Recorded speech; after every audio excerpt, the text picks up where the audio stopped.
You all clearly know a financial crisis is brewing. So what does that mean for Bitcoin? Good morning, good evening, good afternoon, wherever you are, whenever you are. Thank you for watching this video in the new year, 2025. Oh man, it's been a great 2024. Bitcoin reached a 100K mark. What is the future outlook for Bitcoin in 2025 is what people are asking. Are there going to be future highs for Bitcoin? It's already gotten this high. Can it go higher? And yes, we're going to be answering that question and more in today's episode. So thank you for watching. And we're going to be talking about also the looming financial crisis that is coming to a theater near you. And also its opportunities that will be presenting itself, of course. So make sure you stay tuned and watch all the way to the end because this is going to be an excellent episode. Make sure you share it with your friends and family members. It's a very important episode to watch today. Okay, with that said, we're going to be going over some of the news. And in the news, we're going to be talking about the financial crisis. And also, after the news, we're going to be doing some TA, short-term and long-term, for Bitcoin and Ethereum, and maybe even Solana. So, and if you're interested in trading all that, you could do so at levex.davincij15.com, where you could also follow me and watch this video live. And I answer questions after the end of the show. So when you're watching this live, so you can watch this live and, ask me questions and I'll answer them to the best of my abilities. Also, make sure you try out bybit.davincij15.com. Some people may not be able to see this, right? Because government restrictions, and that's the case. Make sure that you have ID in a country that allows you to use crypto. Because if you don't do that, right, they will prevent you from using crypto. They will. Already, the European Union has prevented people from using crypto.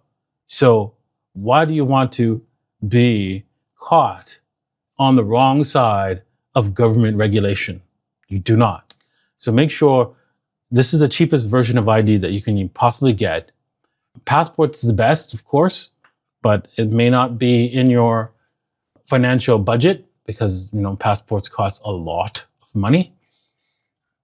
But if you just get this, you can actually trade on most exchanges. Okay, with that said, let's get on to the meme coins. ORC, right, holding steady, back up to its main level, and that's a good thing. Same with Waffles, right? We're back above this red line and holding steady. Same with WowMao. It is holding above the 78.6 or just below it actually, but above the last resistance level here. Is just a smidge. Let's add a line there. Just a smidge below it actually. No, it's not so good. So, but it's going to break out and break up above and then go higher. Looking at PayPay, broke down, not so good, but we're trying to recover that as well. Okay, this is the news that we're going to go over for today, and links in the description below. The proposal mandating the Swiss National Bank to hold Bitcoin now underway. Yes, this is the reality. Bitcoin is going to be the money, right? The Swiss Bitcoiners must rack up 100,000 signatures from the Switzerland 8.92 million residents by June 30th, 2026 to trigger the public referendum. Interesting. So they're just going to do a referendum. That's a good idea, right? To see if we can get people to get the Swiss bank on the Bitcoin standard. Use credit card defaults are skyrocketing. Interesting. This is an interesting thing. We're seeing lots of indications of at least a recession, at the very least, coming to fruition, because last time this happened was in the 2008 crisis, and we are coming up to that. We might be even in a recession right now. We don't know that because, well, a long time ago when Obama was president, he changed how we define recessions. So it makes it difficult for recessions to occur because they've added a whole bunch of nonsense to the GDP. Like, for example, if I was an American and I was making this was my business, right? In America, there's no real price to my business, right? Because I'm not selling it. Right? But what happens is they put a price to it and add that to the GDP every year. That's one of the many stupid things they do in order to pump up the GDP numbers, right? Also, if you have like a patent, right, they give a price to it and they add that to the GDP. It's a big scam, but that's what they do. And yeah, that's why it hides the fact that they're probably in a recession and have been in a recession probably for a lot longer than you think. Bitcoin price stuck in a void between liquidity on the NYE, right, the New York Stock Exchange. Will 2025 open and bring the volume? Wow, that's a good question. The sellers continue to cap Bitcoin's rallies into the intraday highs as BTC trades in a void between liquidity. Okay, you can see here, right, we're creating sort of like a head and shoulders top here pattern. And yeah, we'll look at the charts, monthly charts and weekly charts and see if this is game over for Bitcoin. I don't think so in the sense of like, if we look at all the other indicators, such as the pi cycle and stuff like that, that we are at the end here, but this does not look so good for the short term, right? We could see Bitcoin probably retest the lows like as low as not 90K, but we'll talk about that in a minute. Here's why MicroStrategy stock and Bitcoin price have diverged. Ooh, wow. Is there a divergence in the MicroStrategy stock? Let's see, take a look. Look at that. Ooh, that's not good. So the red is Bitcoin, which is higher on from the scale here. This looks like it's starting, it has a starting point scale. And they're really closely matched from this starting point, which it's not clear so they took in a very tight data set. So that's not fair. This is a tight data set within 30 days, and they're seeing the divergence start. So now if we take a larger data set, we'll probably see that divergence does occur in the stock because they're hiding that. So to show, yeah, there's a divergence in the stock, but probably it does happen anyways, right? And I wouldn't worry too much about this particular divergence in a MicroStrategy stock. What is important to consider is this video was an interesting one. It has 1 million views, right? Whereas this guy has, 81,000 subscribers. And so I watched this video and the link in the description, the link for this video is in the description. You should watch it as well. He provides very basic advice for the general public, which again, all that advice will end you up in the poorhouse. Here's how, right? So for example, if you look at the way he sees money, he defines money as the US dollar, cash that you buy, that you use on your daily basis, right? And I say buy, Jesus. You work for and you usually sell your Bitcoin for. And that is the problem here. The financial crisis that's coming is with money, because most people, like this person here, view their local currency as real money. And so we are at a cusp of the end of money that you consider money. That's what's happening, right? And that's the next financial crisis. I'm not saying it's going to happen this year in 2025, but I am saying, right? I am saying that is the key bubble, right? How do I know that is a bubble? Well, let's take a look at the US debt clock. And you go, well, that's not money.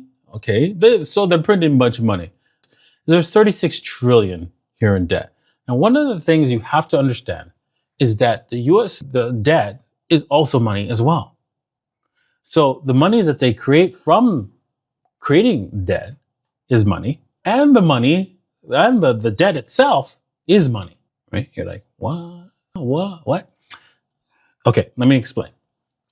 That $36 trillion in debt notes, right, can be purchased. You can go and hold those notes, and you could take some dollars and buy those with dollars, right? And the dollars that somebody else gets, you get the debt note. It doesn't mean that the dollars go disappear, right? It only disappears until once the US pays down the debt, right? So effectively, all of that is all added money every single year. And they're adding what, $1 trillion every 6 months of new money? Why is it money? It's because they will not default on that. Right? Because they will not default on it, and most people think, well, the system will go on forever and ever. That's what most people think. That is the bubble. That is the end of our system. That is the financial crisis, to end all financial crisis. And so be ready, right? What does that mean for Bitcoin? Well, it means that eventually, one day, Bitcoin will skyrocket, priced in dollars. But before that happens, there will be some ups and downs. We're going to see probably this year like a stock market crash, but I'll get into that in another video because I am running this a little bit too long. All right, with that said, make sure you subscribe and watch for future videos on why I think the stock market is going to collapse, which will bring down, of course, crypto as well in the next coming months. So be ready for that. All right, with that said, make sure that you sign up at levex.davincij15.com. Links in the description below, right? It's really simple. The levex.davincij15.com or bybit.davincij15.com. Link is also in the description below. Okay, let's take a look at Bitcoin. As I said, this was not looking very good.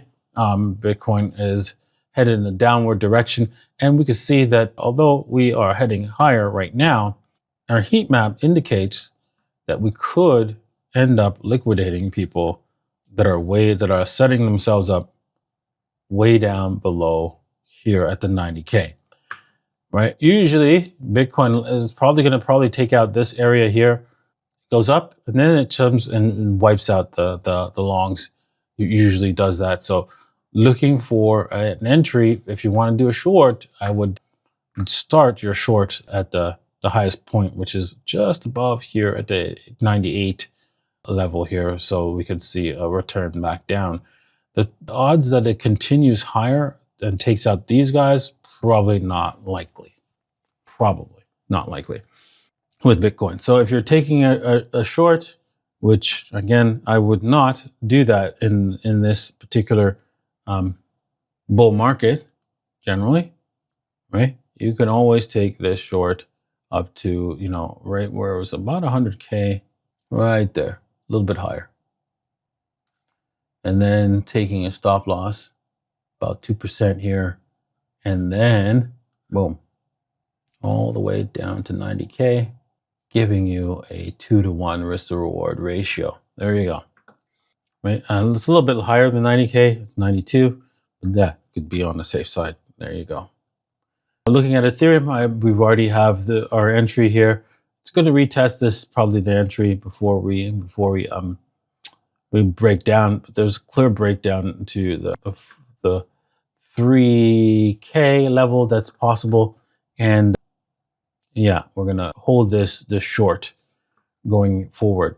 Looking at Solana, I was looking at Solana on the weekends and thinking, okay, well, things are not looking good, but it was definitely going to break out in the upward direction.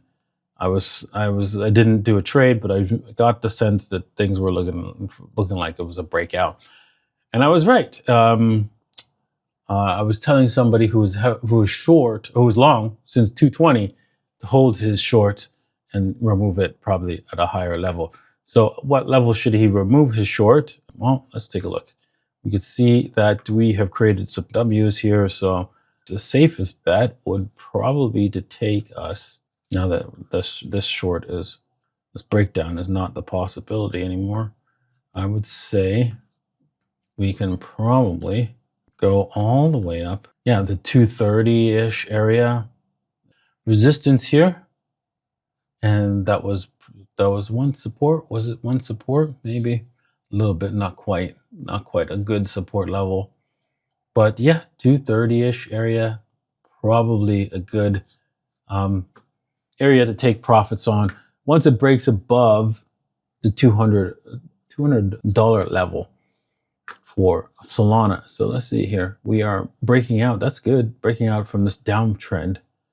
So if you wanted to ride this, there could be a chance for us to come back to this downtrend here, the downward trending line here, and then take and be able to run this thing a little higher, all the way up to, if you want to take a shot at this, I would wait for this to come back down into this area here, into just below $200 level, before you actually take a shot at this, so that you can get the best entry. And then you can do a 2-to-1 and boom, and catch this going to at least the 220-ish area. Okay, well, that's it for my analysis for Bitcoin and Ethereum and Solana. I hope you enjoyed today's episode, and I look forward to doing some more tomorrow. Cheers.